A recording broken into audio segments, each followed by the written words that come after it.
Today we're going to go over the Ryobi 18 volt 1 Plus P531 speed saw rotary cutting tool.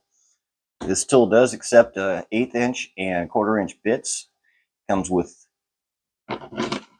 2 bits, 1/8 inch collet, and the actual wrench. And we're going to put it through its paces. We're just going to actually cut some plywood, so we're going to use the bit for plywood, and use this for multiple different things. I use it to actually cut shapes out of plywood, and you can actually cut through sheetrock to actually cut outlet holes or light switch holes. Big thing to remember with that, like always, make sure that if it's existing walls that there's no electrical wiring behind it, otherwise you're going to zap your house and yourself. First thing I want to show you is it comes with 2 bits, one for drywall and one for plywood. And these are your 2 bits, and the most important thing is it doesn't tell you which one is which. If you look at this one here, it's got kind of a rounded tip, and this one looks more like a drill bit. This is for your plywood, and this is for your sheetrock. Features: button right here is your lock, so you can undo and tighten up your collet for when you put your bits in. Adjust the depth that you're going to want for your actual cutting. Right here, your on-off switch. Push from one side, turn on. Push from this side to turn off.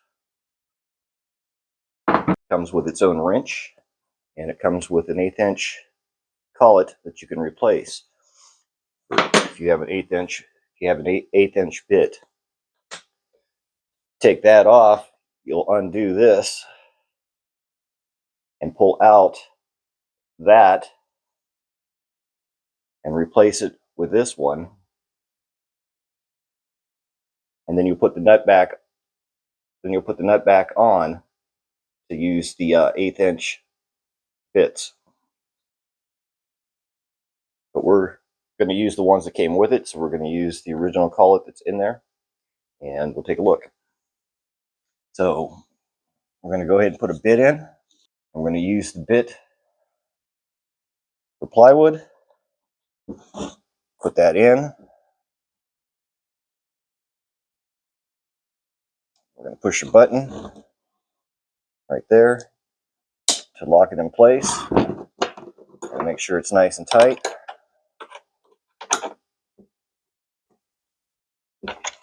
Put on our safety glasses. Get our piece of plywood. Actually set the depth.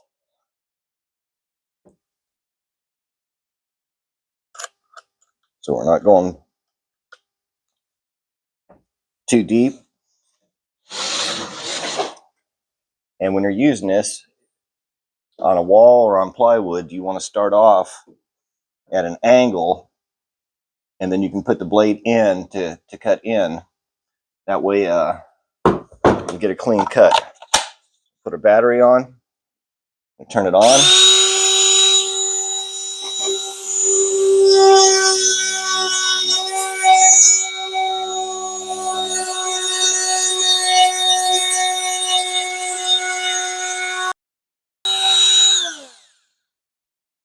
Turn that off.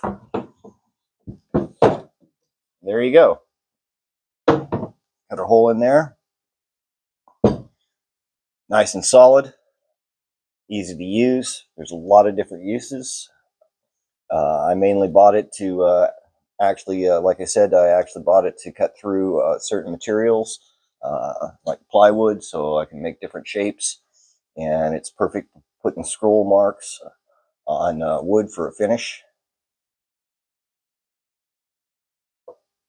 Always remember, dream, think, design, build, and learn. I'll see you in the shop.